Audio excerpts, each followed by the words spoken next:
सुप्रभात बच्चों, मैं नीतू आपकी हिंदी अध्यापिका। आज मैं आपको करवाऊंगी संज्ञा। बच्चों, आप सबका कोई ना कोई नाम है। आप घर पर देखते हो, आप विद्यालय में आते हो, आप कहीं भी जाते हो, आप कितने ही नाम सुनते हो। तो व्याकरण में इन नामों को क्या कहा जाता है? व्याकरण में इन नामों को कहा जाता है संज्ञा। तो संज्ञा क्या होता है?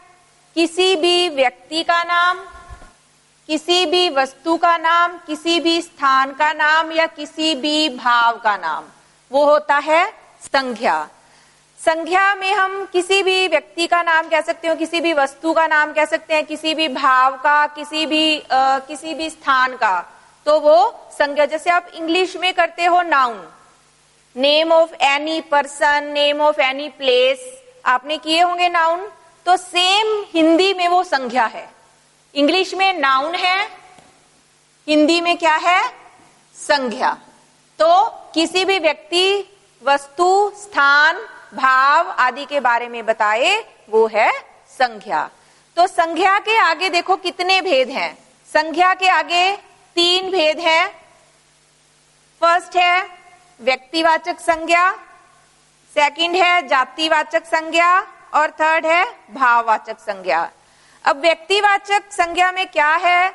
जो किसी व्यक्ति, वस्तु, स्थान आदि के बारे में बताए वो व्यक्तिवाचक संज्ञा। जैसे व्यक्ति के बारे में बताए, किसी का नाम हो सकता है, जैसे राम, मोहन, गौतम। वस्तु हो सकती है कोई भी, जैसे कि पंखा, कुर्सी, बेंच, कोई भी वस्तु हो सकती है। स्थान जैसे दिल्ली, कानपुर, जापान। कोई भी व्यक्ति हो सकता है, वस्तु या स्थान, तो उसको हम कहेंगे व्यक्तिवाचक संज्ञा। कोई भी स्पेशल नाम या कोई भी विशेष नाम, वो होता है व्यक्तिवाचक संज्ञा।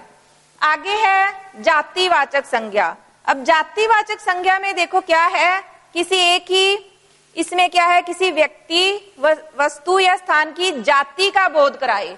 अब देखो ये जैसे राम, मोहन, गौतम, ये व्यक्तिवाचक संज्ञा है। तो अगर हम ये कहेंगे ये लड़के हैं, तो लड़के क्या है? जातिवाचक संज्ञा। लड़के क्या है? जातिवाचक संज्ञा। मतलब किसी लड़के क्या है? पूरी जाति का बोध करा रहे हैं। अब हम कह देते हैं पक्षी। पक्षी क्या है? जातिवाचक संज्ञा है, क्योंकि पक्षी पूरी जाति के बारे में बता रहे हैं। आगे है पशु, तो वो भी जातिवाचक संज्ञा है। अब देखो ये दिल्ली, कानपुर, जापान, ये व्यक्तिवाचक संज्ञा है। लेकिन अगर हम कहेंगे ये देश हैं, तो देश क्या है?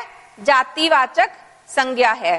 कोई भी पक्षी है, कोई भी पशु है, लड़के हैं, लड़कियां हैं, ये पूरी जाति का बोध करा रहे हैं। तो ये क्या है? ये जातिवाचक संज्ञा है। आगे है भाववाचक संज्ञा। तीसरा भाग है इसका भाववाचक संज्ञा।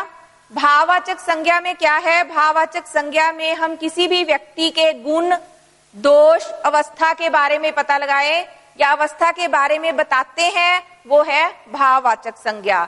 अब भाववाचक संज्ञा में देखो क्या है, जैसे भाववाचक संज्ञा में वह बहुत चालाक है, या फूलों में से खुशबू आ रही है, आम बहुत मीठा है, तो वो क्या है? अब मिठास है, आम में बहुत मिठास है।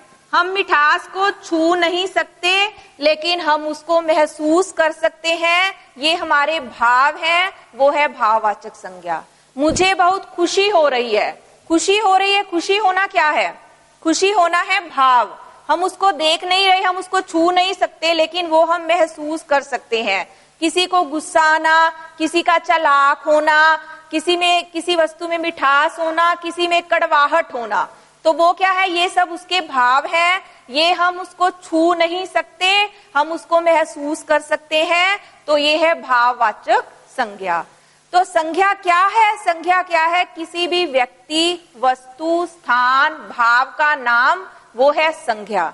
संज्ञा के 3 भेद हैं, व्यक्तिवाचक, जातिवाचक और भाववाचक। व्यक्तिवाचक में क्या है? किसी भी व्यक्ति, वस्तु, स्थान के बारे में बताए, विशेष नाम, जैसे कि हम कह सकते हैं सानिया मिर्जा या नरेंद्र मोदी या फिर विराट कोहली या सचिन तेंदुलकर, या कोई भी आपका नाम भी हो सकता है, राम, मोहन, सोहन, गौतम, कोई भी नाम हो सकता है, वो है व्यक्तिवाचक संज्ञा। जातिवाचक जो हमें पूरी जाति के बारे में बताए, जैसे कोई पक्षी हो सकता है, कोई खिलौना हो सकता है। अब खिलौना छोटा है तो खिलौना क्या है? पूरे खिलौने की जाति के बारे में हमें बता रहा है। जैसे पशु है या कोई लड़का है या कोई लड़की है, तो वो हमें पूरी जाति के बारे में बता रहा है। भाववाचक संज्ञा में क्या है? हमें भावों के बारे में महसूस होता है, जिसको हम छू नहीं सकते।